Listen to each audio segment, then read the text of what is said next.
আমরা যারা গার্ডিয়ান, আমরা যারা মা বাবা, বড় ভাই, বড় আপু, আমাদের উচিত আমাদের ছোটদেরকে নিয়ন্ত্রণে রাখা, কন্ট্রোল করা এবং ইসলামী শিক্ষায় শিক্ষিত করা।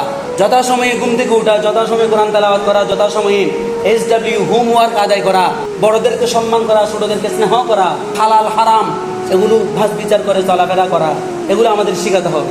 আর পর্দা করা, এখন আমি নিজেই শিখালাম, আবার আমি তাদের সামনে বেপর্দা হয়ে চলতেছি, এই ধরনের শিক্ষার কোনো মূল্য নাই।